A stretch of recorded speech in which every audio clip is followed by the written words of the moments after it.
A paz do Senhor Jesus Cristo a todos os filhos de Deus na face da terra.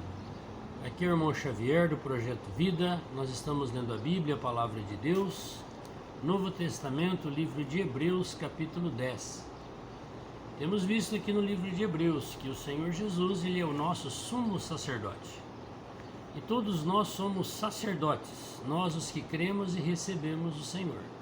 Somos um reino de sacerdotes. Somos sacerdotes para nos tornarmos reis com Cristo na eternidade futura. Hoje, quando cremos no Senhor e recebemos Ele, nós nos tornamos filhos de Deus, sacerdotes.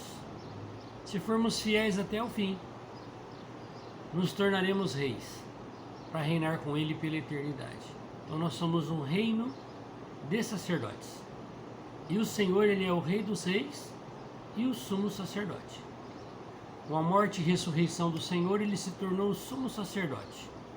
Acabou o ministério do sumo sacerdócio da antiga aliança por meio dos judeus. Agora é a nova aliança. Todos os judeus que crerem no Senhor estão incluídos nesse sacerdócio que é a igreja. Tem ainda os judeus que não creram no Senhor, mas guardam os mandamentos, são povos de Deus. Os fiéis serão salvos para o milênio. Porque, tendo a lei a sombra dos bens futuros, e não a imagem exata das coisas, nunca, pelos mesmos sacrifícios que continuamente se oferecem cada ano, podem aperfeiçoar os que a eles se chegam. Então a lei, ela só serve para expor nossa fraqueza, nossos pecados, as nossas limitações, expor que nós somos pó.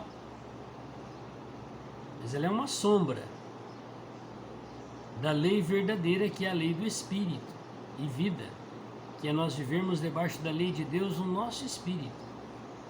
A lei que Deus quer que nós sigamos hoje é Ele dentro de nós. Se nós seguirmos a unção, que é o Espírito dentro de nós, que é Ele ressuscitado, com certeza estaremos cumprindo toda a lei de Deus.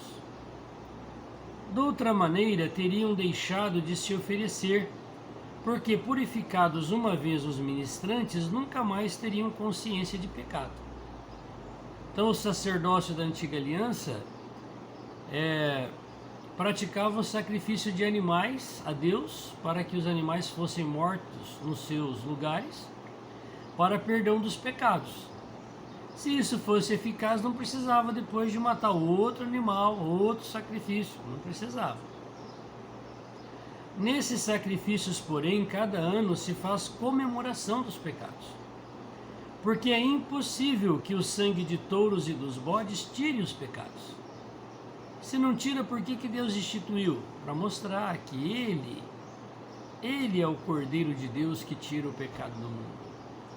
Então aquela prática era uma sombra daquilo que nós vivemos a realidade hoje.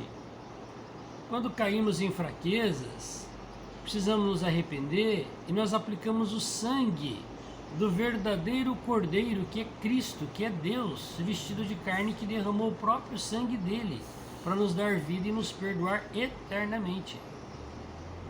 Quando nós nos arrependemos dos pecados, nos lavamos no sangue verdadeiramente, o Senhor diz que Ele nunca mais se lembrará dos nossos pecados. Pelo que entrando no mundo diz, sacrifício e oferta não quiseste, mas corpo me preparaste. Holocaustos e oblações pelo pecado não te agradam.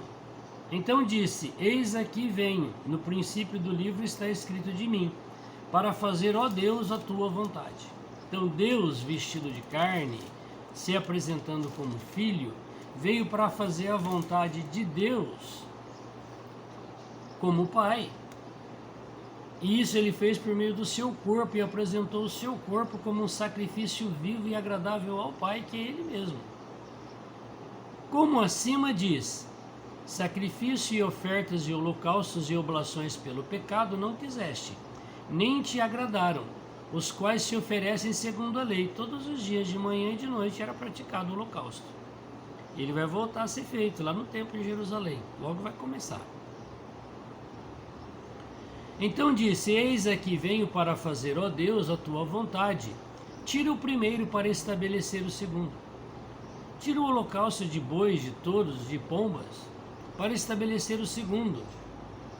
Eu mesmo vou ser oferecido na cruz por toda a humanidade, na qual vontade temos sido santificados pela oblação do corpo de Jesus Cristo, feita uma vez por todas. E assim todo sacerdote aparece cada dia ministrando e oferecendo muitas vezes os mesmos sacrifícios que nunca podem tirar os pecados. Mas este, o sangue de Cristo, havendo oferecido um único sacrifício pelos pecados, está assentado para sempre à destra de Deus. Daqui em diante, esperando até que os seus inimigos sejam postos por escabelo dos seus pés. Glória a Deus. Quem são os inimigos de Deus? O anjo que se rebelou. 1/3 dos anjos celestiais, arcanjos, querubins, serafins, que rebelaram com ele. Quem são os inimigos de Deus? A primeira criação de Gênesis 1:1. Antes do homem existir, houve uma criação aqui, que seguiram Satanás.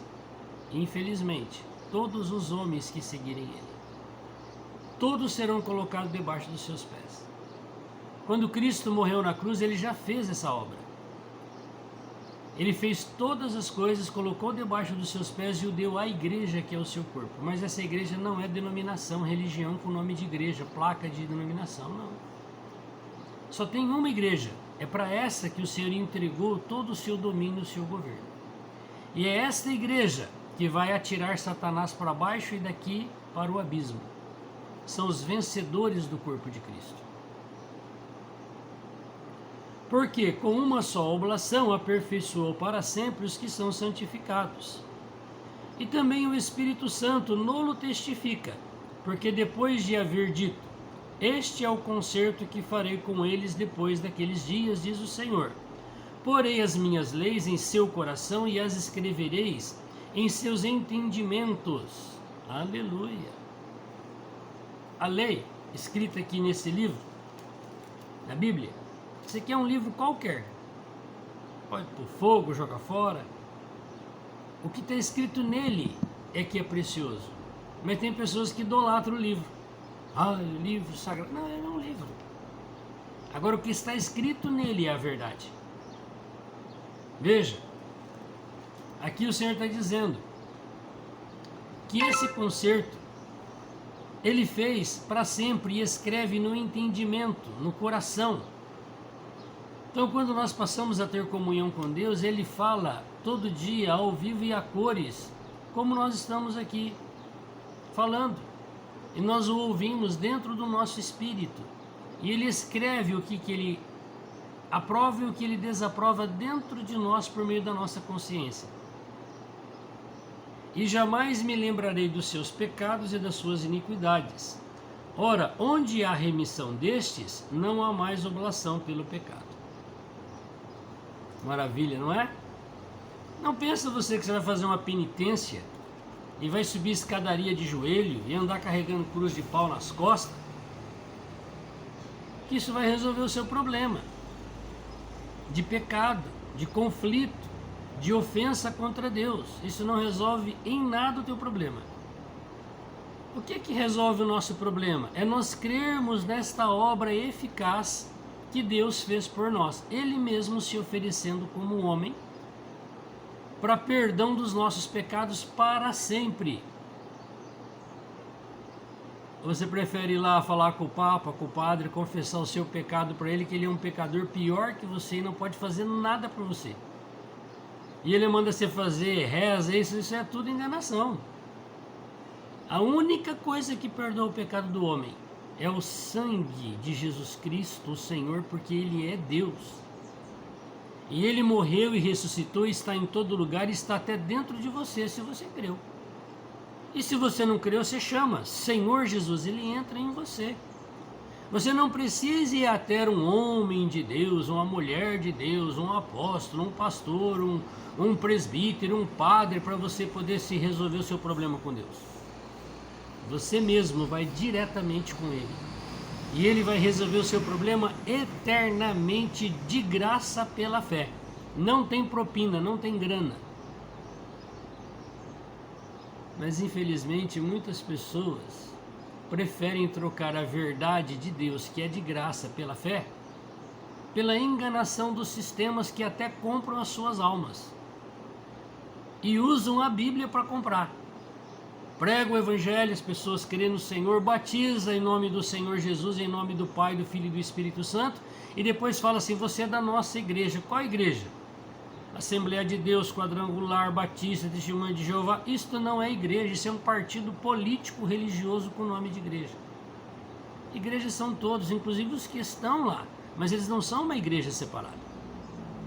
E isso tudo é de graça pela fé.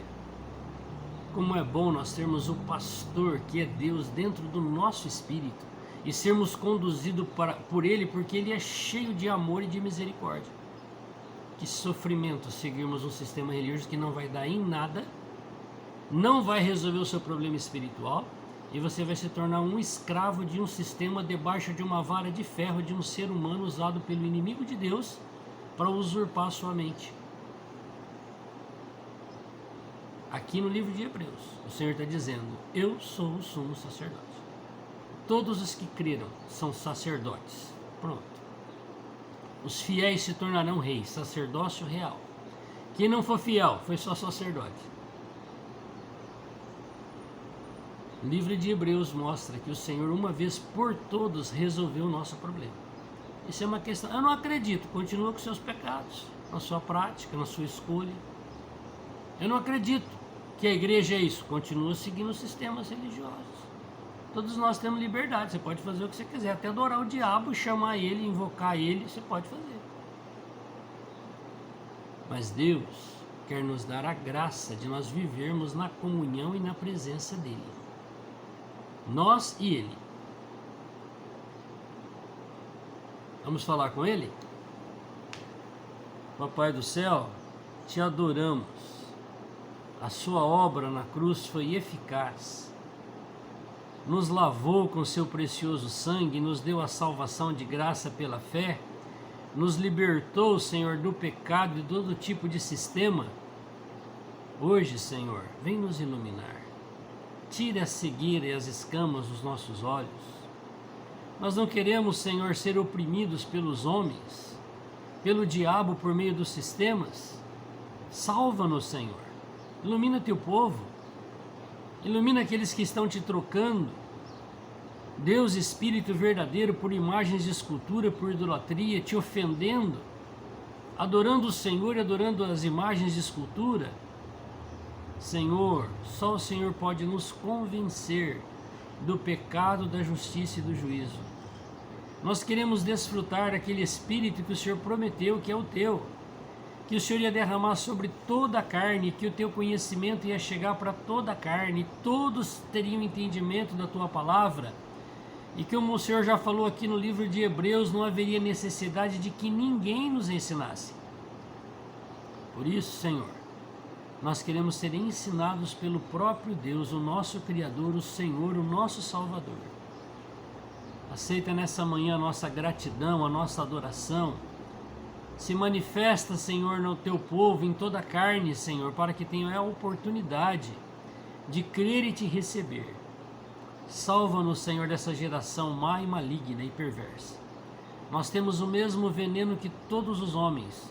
O Senhor sabe que a natureza do teu inimigo habita na nossa carne, e só o Senhor pode ter misericórdia de nós e não permitir que as coisas do inferno apareçam no nosso viver. Nós somos fracos e mortais. Por isso, Senhor, nós te invocamos. Senhor Jesus, guarda-nos, salva-nos, abençoa-nos, e seremos abençoados, guardados e salvos. Aleluia. Glória a Deus. Você pode escolher viver uma vida de comunhão pessoal e íntima com Deus, ou debaixo do jugo do sistema religioso. A escolha é sua. Eu escolhi viver assim. É muito bom. É maravilhoso. Quando você começa a viver assim, você começa a entender o que está escrito aqui dentro desse livro maravilhoso que é a Bíblia. Mas não pense, não faça disso um amuleto. Eu adoro a Bíblia, pega. Isso aqui é um livro qualquer. Isso é idolatria. O que Deus quer é que você leia o que está aqui dentro, para Ele escrever o que está aqui dentro no seu coração. E você obedecer o que está escrito no coração, e não só aqui no papel. Pessoas podem queimar esse livro, mas não pode queimar aquilo que Deus já escreveu dentro de mim por meio desse livro. É isso que Deus quer, é no entendimento. Não vamos ser idólatras de papel, de livro. Isso é pecado. Deus não quer isso. Mas Deus quer que você ame e adore a Ele, a palavra dEle entre em você, por meio da fé. Louvado seja o nome do Senhor. Amém.